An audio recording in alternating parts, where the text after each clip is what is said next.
This is RTV6 News at 6, working for you. Good evening and welcome in here at 6 o'clock. I'm Mark Mullins. And I'm Amanda Starrentino. You can see Mark and I are in two different locations. I'm at the RTV6 studio. And I'm at a temporary studio in my home as RTV6 continues to practice social distancing just like you are. First at 6 o'clock tonight, more than 100 people in Indiana have now died from COVID-19. The Indiana State Department of Health confirms 102 deaths. That's 24 more than reported yesterday. And more than 3,400 Hoosiers have tested positive for the coronavirus, nearly 400 more positive cases than yesterday. The state says a total of 17,835 people have been tested for COVID-19 so far. Looking deeper into the numbers, 40% of people who have died from coronavirus in Indiana are 80 or older. 30% are 70 or older. About 18% of the deaths have come in the 60 to 69 age range.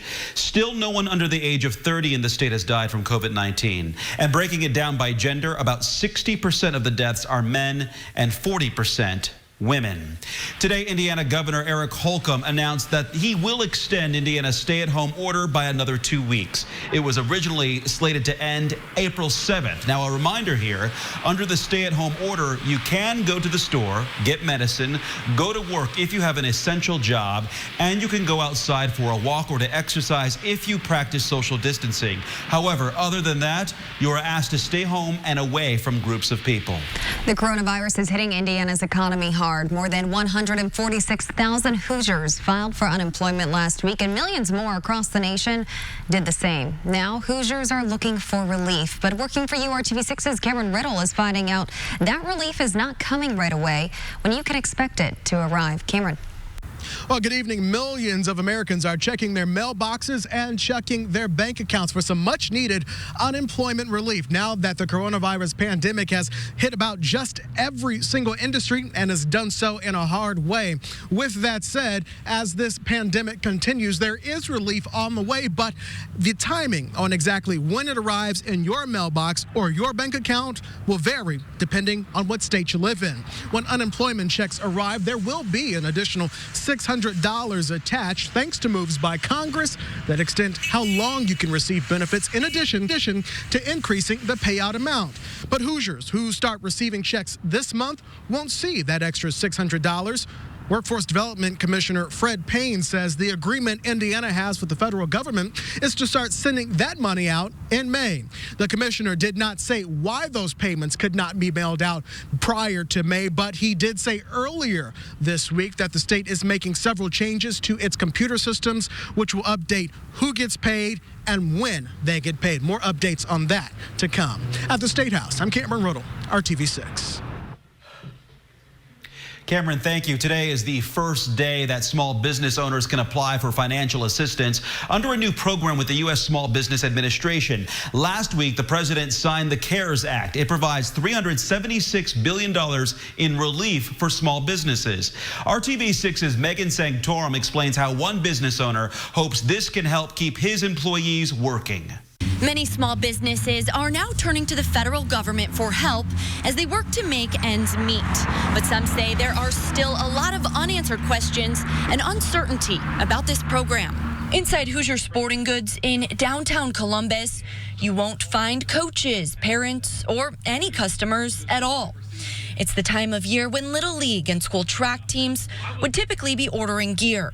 But instead, you'll see this notice on the door. If we end up losing all of April, that'll be a real painful month that you just don't get the profit back. Owner Mike Bodart says it's becoming increasingly difficult to keep paychecks coming for the 9 people he employs. So we're hoping, we get some assistance along the line. He's one of thousands of small business owners applying for a federal loan under this new program. Ever since it was announced, I've been reading all over the SBA's website and all the different articles published throughout the country, just reading as much as I can can to kind of get a feel for how the loan process is going to work, how quickly it's going to work, how easy it's going to work. But he still doesn't have all those answers. Even his banking institution is still trying to iron out the details. They were on conference call yesterday with SBA. They said still this morning even replied that they had some more questions that they were still trying to find answers to.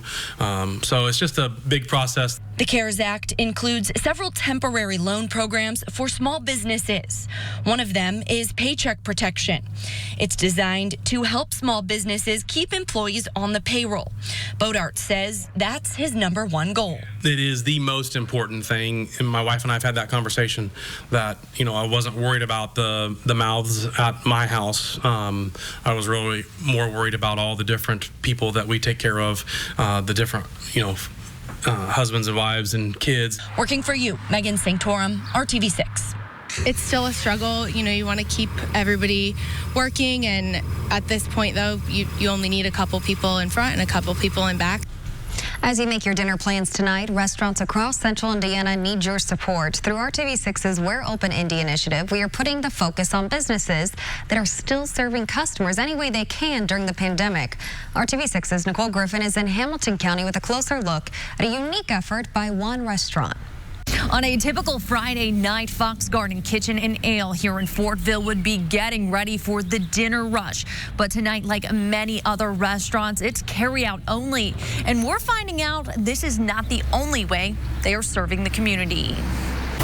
Thank you guys so much. Thank you. Appreciate it. Right outside of homes in a Fisher's neighborhood where kids are riding their bikes and playing basketball is not where you would normally be able to get dinner from Fox Garden. Buffalo chicken nachos, best item on the truck. Today we have a pulled pork sandwich and we've got nachos and beef tacos. But in effort to push through these tough times, the restaurant is trying to figure out ways to serve customers. We're all trying to figure this out. This is unprecedented for everybody. Nobody's done this. None of us have ever worked through a situation like this in our lifetimes. I can take whoever's next.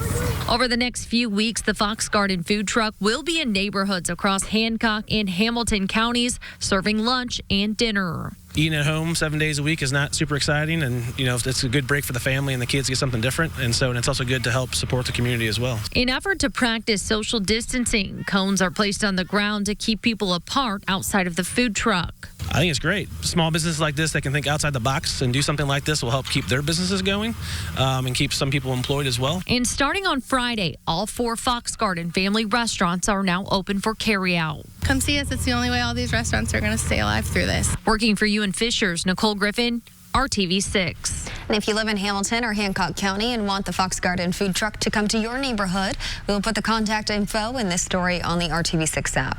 And we can feature your business for We're Open Indy. Email us at workingforyou@rtv6.com.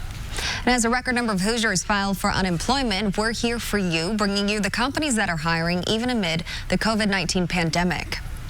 We continue to work for you with our Hiring Hoosiers job feed. Walgreens says it needs to hire 9,500 people nationwide. They have full-time, part-time, and temporary positions available.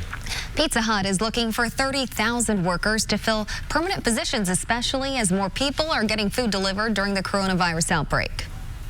Instacart, which shops for and delivers groceries direct to your home, says there is huge demand for their business because people are staying at home during the pandemic. The company needs to hire thousands of workers who are independent contractors. Lowe's says it is hiring at all its stores in the Indianapolis area. There are full-time, part-time, and seasonal jobs available.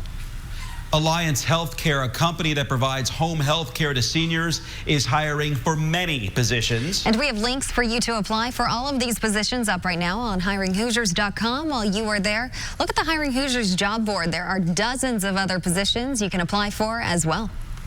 How about we all get together and watch a movie tonight? Stay right there, though, and I'll stay right here. One local theater has it all figured out. I'll show you how they're doing it coming up. Robert's road to recovery is about to head into another chapter. I'm Dave First. How iRacing and virtual racing might help him one day get back into a real race car. Coming up here on RTV6. And what a day across central Indiana. Temperatures near 70 with sunshine. Showers to our west. They will fit into the weekend forecast. More details ahead. and Keller. Right now. This is RTV6 News at 6, working for you. It will be a while before we can all get back to the theaters to see what's new from Hollywood. Being stuck at home doesn't mean you can't enjoy movie night with some friends. Brad Brown shows us how one local theater has created an online showtime. Just as we were all told to stay at home for the next few weeks, Can Cinema and Brasserie was supposed to be having its grand opening. We were about ready to launch a whole 8 days of soft opening events, and then we were just gonna, it's just, I can't tell you, everything just had to come to a halt. Of course, we had to tell all these newly hired employees that we were going on indefinite shutdown. So now we're all having to settle for our home theaters being the best seat in the house, but there's still something special about sharing the movie experience with others. Can Cinema is making that possible with their Watch at Home online viewing parties.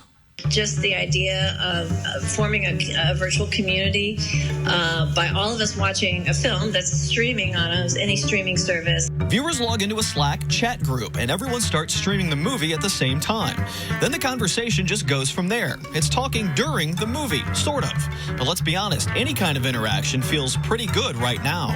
It's such an unusual and truly community-building way to watch a film. I've been really pleasantly surprised. I get to the end of the film, and it's just been this really neat experience that I've never had before around watching the film. Can is also connecting fans with a wide selection of on-demand independent movies, shorts, documentaries, foreign films, festival features.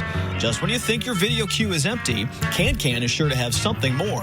When people do, click to purchase a ticket, the Can will, just as if you came and purchased a ticket at our theater, we'll get a portion of those proceeds. So that's a great little bit of revenue for us, a way for people to support. But we also wanted to provide free content as well. The movie house and restaurant in Indy's Windsor Park neighborhood are ready to go whenever that time comes. Oh my gosh, it is stunning. And I feel like we set up for a party and no one came. We're so ready. We're ready to go. It's so exciting. The place is gorgeous. Now, while it's great to watch the big-time Hollywood films, if you dig a little deeper, trust me, you'll find something you like. Popcorn's cheaper here, too. We've all got plenty of time. Looks like you're comfortable, Brad, and Can's virtual watch parties are every Friday night at 8. Tonight's movie is The Social Network. If you would like to join the chat, find a link to get an invite on the Can Cinema website. Kevin, looks like we have plans at 8. And I like to talk during movies, so that's good. You can type away, ask questions, do whatever.